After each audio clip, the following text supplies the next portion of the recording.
Ladies only ടീമിൻ്റെ കൂടെ സിക്കിം കാണാനൊരു അവസരം കിട്ടിയപ്പോൾ ഞങ്ങൾ 2-3 പേര് ചേർന്ന് എന്നാൽ പിന്നെ ട്രിപ്പ് 2 ദിവസം എക്സ്റ്റെൻഡ് ചെയ്ത് തൊട്ടടുത്ത് കിടക്കുന്ന ഡാർജിലിംഗും കൂടെ കാണാം എന്നങ്ങ് തീരുമാനിച്ചു. വെസ്റ്റ് ബംഗാളിൻ്റെ ഭാഗമാണെങ്കിലും സിക്കിമിനോട് ചേർന്ന് കിടക്കുന്ന മനോഹരമായ ഡാർജിലിംഗിൽ വീഡിയോ ചെയ്യാനാണെങ്കിൽ ഒരുപാട് കാര്യങ്ങളുണ്ട്. എന്നാലും ഇതിൽ കവർ ചെയ്തിട്ടുള്ളത് ഡാർജിലിംഗിലെ മൃഗശാലയായ പത്മജ നായിഡു സുവോളജിക്കൽ ഗാർഡനാണ്. ഒരു സൂവിൽ എന്താണ് ഇത്രയധികം കാണാനിരിക്കുന്നത് എന്ന് നിങ്ങൾക്ക് തോന്നും. എന്നാൽ ഹിമാലയൻ താർ മുതൽ പലതരം മൗണ്ടെയിൻ ഗോഡ്സ്, സൗത്ത് അമേരിക്കയിലൊക്കെ കാണുന്ന അൽപാക്ക,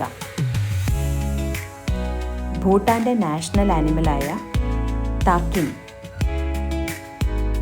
യാക്ക്, പലതരം പക്ഷികൾ ഒക്കെ ഉണ്ടെങ്കിലും പ്രധാനമായും 2 പേരെയാണ് കാണിക്കാൻ ഉദ്ദേശിക്കുന്നത്. ഒന്നാമത്തേത് റെഡ് പാൻഡ. സിക്കിമിൻ്റെ സ്റ്റേറ്റ് ആനിമലാണത്രേ. കണ്ടാൽ നമ്മൾ മക്കൾക്ക് കളിക്കാൻ വാങ്ങിച്ചു കൊടുക്കുന്ന സോഫ്റ്റ് ടോയ് തന്നെ. എൻഡേഞ്ചേർഡ് വിഭാഗത്തിൽപ്പെടുത്തിയിരിക്കുന്ന ഇവയെ സംരക്ഷിക്കുന്നതിലും എണ്ണം വർദ്ധിപ്പിക്കുന്നതിലും പത്മജ നായിഡു സൂ വലിയ പങ്ക് വഹിക്കുന്നുണ്ട് എന്നാണ് അറിഞ്ഞത്. അടുത്ത VVIP സ്നോ ലെപ്പേർഡാണ്. ഗോസ്റ്റ്സ് ഓഫ് ദ മൗണ്ടെയിൻസ് എന്ന് ഇവരെ പറയാറുണ്ടത്രേ. ഇവരെയും മൃഗശാലയിൽ പോയി കാണണമെങ്കിൽ നമ്മുടെ ഇന്ത്യയിൽ ഇവിടെ മാത്രമേ ഉള്ളൂ. സാധാരണ പുള്ളിപ്പുലിയേക്കാളും വെളുത്ത നിറത്തിൽ, ഉയരം കുറവും വണ്ണം കൂടുതലുമായിട്ടാണ് കണ്ടപ്പോൾ തോന്നിയത്. 3 പേരെ ഞങ്ങൾ കണ്ടു. 3 വളരെ ആക്റ്റീവായിരുന്നു. ഘനഗംഭീരനായൊരു വൈറ്റ് ടൈഗറും ഇവിടെയുണ്ട്. സാധാരണ നിറത്തിലുള്ള കടുവകൾക്ക് തന്നെ ഏകദേശം 10,000-1 എന്നൊക്കെയുള്ള കണക്കിൽ ജനറ്റിക് മ്യൂട്ടേഷൻ സംഭവിച്ചിട്ടാണത്രേ വൈറ്റ് ടൈഗർ ഉണ്ടാകുന്നത്.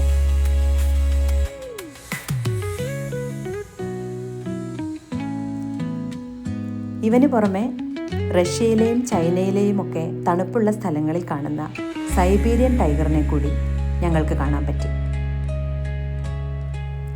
ഈ മൃഗശാലയുടെ കോമ്പൗണ്ടിനുള്ളിൽ തന്നെ സ്ഥിതി ചെയ്യുന്ന വേറൊരു വേൾഡ് ഫേമസ് ഇൻസ്റ്റിറ്റ്യൂഷൻ കൂടെ ഞങ്ങൾ കണ്ടു.